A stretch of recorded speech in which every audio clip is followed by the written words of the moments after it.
Hi viewers, welcome to our channel. Folk singer Mangli birthday పార్టీలో వివాదాస్పదంగా మారిపోవడం చూస్తున్నాం. అందులో డ్రగ్స్ దొరికాయని చెప్పేసి తెలుస్తుంది. సో మరి ఏం జరిగింది ఇష్యూకి సంబంధించి? మరి మంగ్లీ పైన ఏమన్నా కేసు నమోదైందా? అరెస్ట్ వరకు వెళ్ళే అవకాశం ఏమన్నా ఉందా? ఆ రకంగా ప్రచారం అయితే జరుగుతుంది. దీనికి సంబంధించి మరింత డెప్త్గా డీటెయిల్స్ అయితే తెలుసుకునే ప్రయత్నం చేద్దాం. ప్రజెంట్ మనతో పాటు సీనియర్ జర్నలిస్ట్ అరవింద్ కొల్లి గారు ఉన్నారు. వారిని అడిగి తెలుసుకునే ప్రయత్నం అయితే చేద్దాం. సార్ నమస్కారం సార్. సార్ బర్త్డే పార్టీలో డ్రగ్స్ దొరికాయి, అది కూడా ఫోక్ సింగర్ మంగ్లీ గారి బర్త్డే అని చెప్తున్నారు. మరి ఏం జరిగింది ఇష్యూలో? ఏమేమి దొరికాయి? మరి ఎవరెవరు సెలబ్రిటీలు చాలా మంది వచ్చారని కూడా చెప్తున్నారు. వీటికి సంబంధించి ఎటువంటి ఇన్ఫర్మేషన్? అంటే ఈ అంశాన్ని దీనికి సంబంధించిన వార్తకు సంబంధించిన అంశాన్ని ఒక నిమిషం ఆపి, డ్రగ్స్ నేపథ్యంలో, డ్రగ్స్ కట్టడి నేపథ్యంలో తెలంగాణ ప్రభుత్వం కొన్ని ప్రతిపాదనలు చేస్తుంది. దాంట్లో మొదటిది సెలబ్రిటీలకి సంబంధించిన పార్టీలలో వైట్ టెస్ట్ చేయాలి లేదా డిక్లరేషన్ ఇవ్వాలి. అది ఇప్పుడు నాకు గుర్తొచ్చింది. నాకు ఈ వార్త చూడగానే నాకు అది గుర్తొచ్చింది. దాంతోపాటుగా ప్రతి సినిమాకి సంబంధించినటువంటి రిలీజ్ ముందు డ్రగ్స్కి సంబంధించిన వ్యతిరేక ప్రకటనలు ఇవ్వాలి. ఏదైతే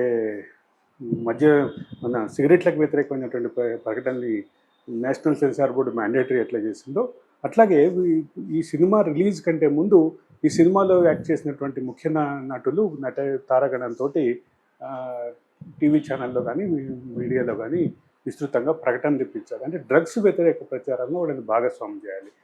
సెలబ్రిటీలు అట్లా వాళ్ళకి అట్లా బాధ్యత ఉండాలి అనేది ఒక అభిప్రాయం వచ్చింది. ఇక అక్కడి నుంచి మొదలుపెట్టి రకరకాల చర్యలు, డ్రగ్స్ కోసం తీసుకుంటున్నటువంటి ప్రత్యేక ఆపరేషన్స్, ప్రత్యేక వాటిని నిఘా వ్యవస్థ, పెంచినటువంటి నిఘా వ్యవస్థ, వీటన్నిటికి సంబంధించిన అంశాలు చూస్తున్నాం. ఇటీవల కాలంలోనే గోవాలో తెలంగాణ పోలీసులతో కలిసి ఒక జాయింట్ ఆపరేషన్ జరిగితే దానికి సంబంధించినటువంటి సరఫరాదారులు చాలామంది పట్టుబడ్డటువంటి పరిస్థితి ఉంది. అందులో విదేశీయులు కూడా కొంతమంది ఉండటం కూడా ఉంది. సో ప్రభుత్వం ఈ రకమైనటువంటి ఫోకస్గా చేస్తున్నప్పుడు సెలబ్రిటీలకు సంబంధించిన పార్టీలు ఇట్లాంటి పక్కదారి పట్టడం కొంచెం ఇబ్బందికరమైనటువంటి పరిణామంగా చెప్పాలి.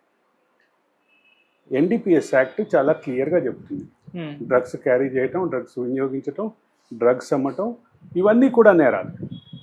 వీటితో పాటు పార్టీల్లో డ్రగ్స్ వినియోగించిన పార్టీ నిర్వాహకులకు కూడా ఆ నేరంలో భాగస్వాములు అయినట్లే అంటూ ఎన్డీపీఎస్ యాక్ట్ చెప్తుంది. ఎన్డీపీఎస్ యాక్ట్ అంతా క్లియర్గా దాన్ని డిఫైన్ చేస్తున్నప్పుడు, అదే సందర్భంలో ముఖ్యంగా ప్రభుత్వాలు దాన్ని ఇంటెన్సిఫై చేసి దీనికి సంబంధించినటువంటి దాన్ని ట్రేస్ చేయడానికి, దాన్ని ఆ మూలాలను వెతకడానికి ఒక తీవ్రమైనటువంటి ప్రయత్నాలు చేస్తున్నప్పుడు సడన్గా ఇటువంటి ప్రముఖుల పార్టీలో ఈ వినియోగానికి సంబంధించిన అంశం ఖచ్చితంగా ఇబ్బందికరంగా, ఈ ఇబ్బందికరమైనటువంటి దాన్ని ప్రభుత్వం అయితే చాలా సీరియస్గానే తీసుకునేటువంటి పరిస్థితి ఉంది. మొదట ఇప్పుడున్నటువంటి ప్రాథమిక సమాచారం ప్రకారం ఆ రిసార్ట్ జనరల్ మేనేజర్ మీద కేసు పెట్టినట్టుగా చూస్తున్నాం. ఇంకోటి చేవెళ్ళ, మొయినాబాద్ ఇవేవైతే అంటే ఉస్మాన్ సాగర్ చుట్టుపక్కల ఉన్నటువంటి ప్రాంతాలకు సంబంధించినటువంటి విషయాల్లో ఈ ఫామ్ హౌస్లో డ్రగ్స్ వినియోగం మీద రకరకాల ఊహాగానాలు ఉన్నాయి, రకరకాల వార్తలు ప్రచారంలో ఉన్నాయి. గతంలో అంటే గత ప్రభుత్వంలో కీలకంగా ఉన్నటువంటి మాజీ మంత్రులకి, సమీప బంధువులకి సంబంధించిన ఫామ్ హౌస్లో రైడ్ అయింది. అప్పుడు కూడా కొంతమంది డ్రగ్స్ వినియోగానికి సంబంధించినటువంటి అంటే ప్రముఖ వ్యక్తులు వచ్చారు. ఈ నేపథ్యంలో ఉస్మాన్ సాగర్ చుట్టుపక్కల ఉన్నటువంటి ప్రాంతాల్లో ఈ డ్రగ్స్ని వినియోగించడం ఎక్కువగా ఉంది. కాబట్టి ఈ పార్టీల మీద నిఘా ఉంచాలి అనేటటువంటి ప్రభుత్వ ఆదేశాలు చాలా క్లియర్గా ఉన్నాయి. పోలీసులకు ఆ రకమైనటువంటి ఇంటెన్సిఫైడ్ ఎఫర్ట్ ఉంది. కాబట్టి ముఖ్యంగా మూడు కమిషనరేట్లో కూడా అత్యంత కీలకమైనటువంటి పాత్ర ఉస్మాన్ సాగర్ చుట్టుపక్కల, గండిపేట చుట్టుపక్కల ఉన్నటువంటి ప్రాంతాల్లో డ్రగ్స్ వినియోగం విస్తృతంగా ఉంది. పార్టీల్లో డ్రగ్స్ వినియోగం గురించి ఏదైతే వార్తలు ఉన్నాయో వాటిని అడ్రస్ చేస్తూ ప్రభుత్వం చాలా సీరియస్గా ఉంది. ప్రభుత్వంతో పాటు పోలీసులు చాలా సీరియస్గా ఉన్నారు. కాబట్టి ఇది అడుగడుగున నిఘా అయితే కొనసాగుతుంది. ఈ వార్త చుట్టూ ఉన్నటువంటి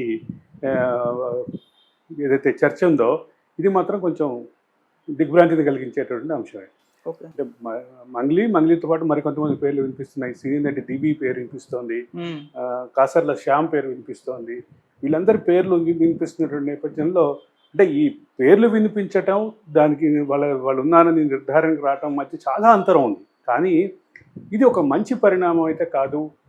తెలంగాణ ప్రభుత్వం చాలా సీరియస్గా దీని మీద దృష్టి పెట్టాలని భావిస్తున్నప్పుడు దీనికి సపరేట్గా ఒక ఎన్ఫోర్స్మెంట్ వింగ్ని తయారు చేస్తున్నప్పుడు ఇది కొంచెం ఇబ్బందికరమైనటువంటి పరిణామంగానే చెప్పాలి. అందులోటి మంగ్లీతో పాటు ఉన్నటువంటి మిగతా పేర్లు ఏవైతే వస్తున్నాయో వీళ్ళందరూ డ్రగ్స్ వినియోగాన్ని నియంత్రించడంలో యాక్టివ్గా పాత్ర పోషించి ఆ వినియోగాన్ని అరికట్టడం, రవాణాను అరికట్టడానికి ప్రచారం చేయాల్సినటువంటి వ్యక్తులు ఇటువంటి అంటే ఈ పరమైనటువంటి అభియోగాలు రావటం మాత్రం కొంచెం ఇబ్బందికరమైన పరిణామం అని చెప్పగలరు.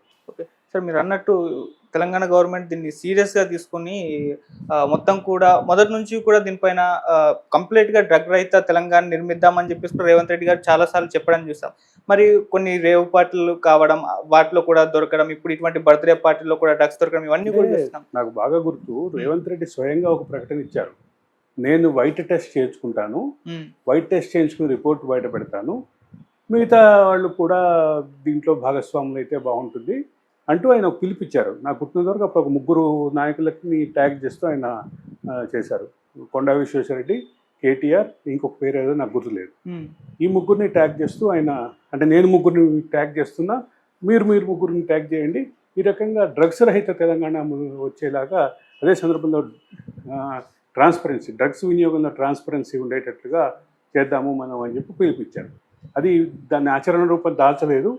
అయితే ఒక ప్రధానమైనటువంటి అంశం ఏంటంటే డ్రగ్స్ వినియోగం, డ్రగ్స్ రవాణా, వీటన్నిటి మధ్య ఉన్నటువంటి నిఘా వ్యవస్థ పెరిగింది అని ఒక పక్క వార్తలు వినిపిస్తున్నప్పుడు, ప్రభుత్వం నుంచి ఆ రకమైనటువంటి ఇండికేషన్స్ వస్తున్నప్పుడు, పోలీసు నుంచి ఆ రకమైన ఇండికేషన్స్ వస్తున్నప్పుడు ఆచరణలో ఇటువంటివి జరగటం, ముఖ్యంగా సెలబ్రిటీ పార్టీలో ఇది జరగటం కొంచెం ఆశ్చర్యకరంగానే చెప్పాలి. సార్, ఇప్పుడు అయితే మంగ్లీ గారి విషయంలో మరి ఇది ఎక్కడి వరకు వెళ్ళొచ్చు? అంటే ఏమన్నా యాక్షన్స్, కేసు నమోదు చేయడం అటువంటి అంతవరకు వెళ్తుందా, లేకుంటే నార్మల్ గా నోటీస్ ఇచ్చి పంపిస్తారు? ఎన్డీపీఎస్ యాక్ట్ ప్రకారం ఏంటంటే, NDPS act non bailable act. Okay, NDPS non బెయిలబులే కాకుండా 90 రోజుల వరకు, 180 రోజుల వరకు దానికి బెయిల్ వచ్చే అవకాశం కూడా లేనటువంటి యాక్ట్ అది. ఆ యాక్ట్లో ఏం చెప్తుందంటే రవాణా, వినియోగం, అమ్మకం, వీటన్నిటితో పాటు పార్టీల వినియోగానికి కూడా పార్టీ నిర్వాహకులు బాధ్యత వహించాలి అని చెప్తుంది. ఓకే, కాబట్టి ఈ కాంప్లికేటెడ్ సిచ్యువేషన్లో ఇది ఇక్కడ మొదలైనటువంటి ప్రయాణం ఎక్కడ ఆగుతుంది, ఈ కేసుల్లో ఎవరెవరి పాత్ర ఏంటో తెలిసే అవకాశం ఉంది. అది కూడా చాలా కీలకంగానే మారేటటువంటి అవకాశం ఉంది. డ్రగ్స్ చుట్టూ లేదా గంజాయి చుట్టూ ఈ రకమైనటువంటి వినియోగంతో పాటు రకరకాల రూపాల్లో